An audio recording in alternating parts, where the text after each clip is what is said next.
that case, I say go for it. Drink your caffeine, do your workout right after waking up. I don't have a problem with that.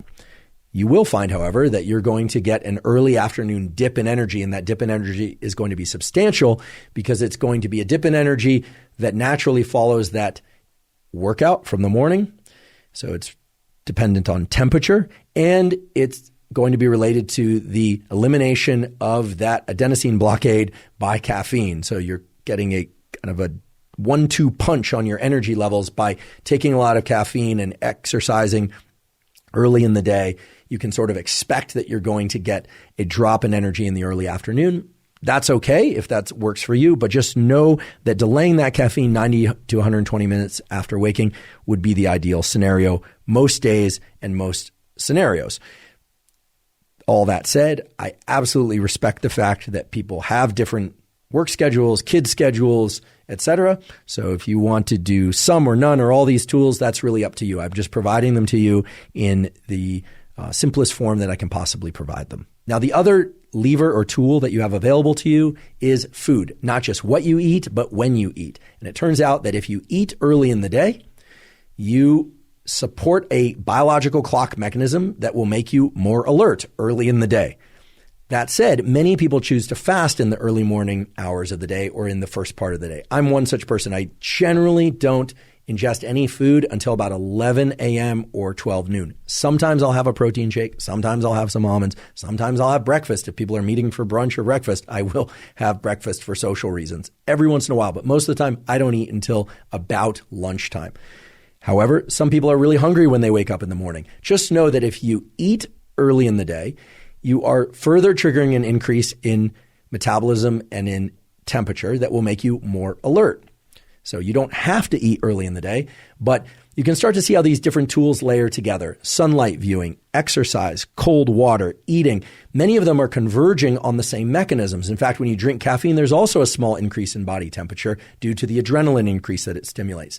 So all of these things can be layered on top of one another, or you can use them individually or think about them individually. Now, food is an interesting lever or tool because it's not just about when you eat, but it's also about what you eat. And I've talked a lot about eating for energy and what that means in terms of caloric energy versus neural energy, et cetera, in previous podcast episodes. We're not going to focus on that now because, frankly, to get into a description of whether or not somebody should eat fruits or vegetables or animal proteins or dairy, et cetera, early in the day, that's very nuanced. What you eat for your breakfast or if you choose to not eat breakfast is really up to you. All that said, if you eat a very large meal, it doesn't matter if you slept terrifically well 10 hours the night before, or if you are about to go to sleep, or if it's the middle of the afternoon. If your gut is full of food, there's just a large volume of food in your gut, it's going to divert a lot of blood and other critical resources away from other organs of your body, in particular your brain, and you're going to be sleepy after eating a big meal. So this is sort of a duh, but I think oftentimes in the discussions about what to eat for energy, people neglect to consider food volume as a strong parameter or variable in that discussion. So if you eat a huge breakfast, it's likely that you're going to be tired immediately after eating that breakfast, unless, of course, you exercise very hard prior to that and you metabolize all that food very quickly. So it's up to you whether or not to eat first thing in the morning or not. But if you do eat in the first few hours of the morning, just understand that you are setting or you're helping to set a food entrained, as it's called, circadian clock. Light, temperature, timing of food intake, movement and exercise, all of these things literally funnel in a neural sense. They funnel into this thing that we call the circadian clock, and they let that clock, that set of neurons, predict when you are likely to be eating and active and viewing sunlight the next day and the next day and the next day. I say all this because there are some beautiful studies, and I'll highlight one again in the show note captions, that show that if people are having a hard time waking up in the morning, one of the things they can do is maximize sunlight viewing, exercise in the morning, drink caffeine, although again, I support the idea that that would best be done about 90 to 120 minutes after waking, eating some food in those early morning hours, et cetera, et cetera. You can layer in multiple levers or tools in order to be more alert. And that's what these levers and tools are really there for in this sense of what we're talking about today, which is optimizing sleep. Yes, they will make you more alert. Yes, they will provide some adrenaline and dopamine, for instance, the cold water, et cetera, et cetera.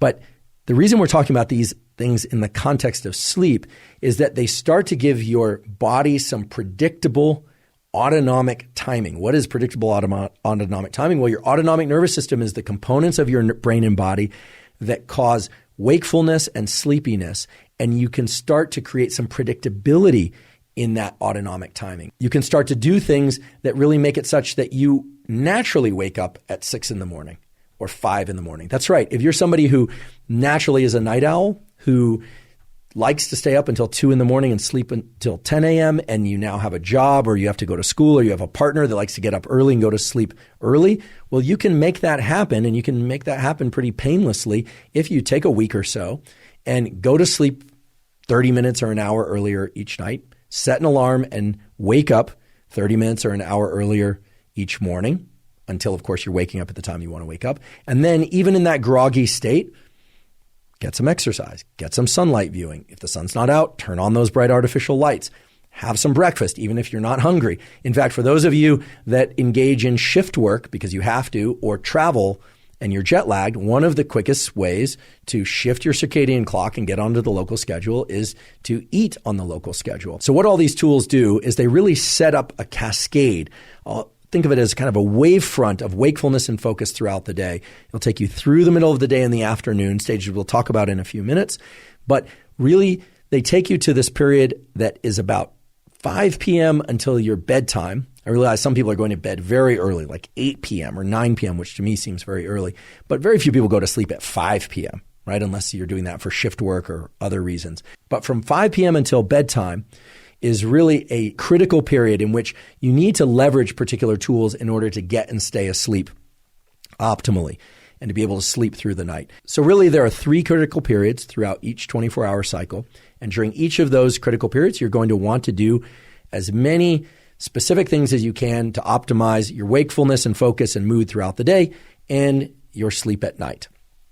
The first critical period is the one that we've been talking about up until now. Things like morning sunlight viewing, caffeine, 90 to 120 minutes after waking, exercise, and so on.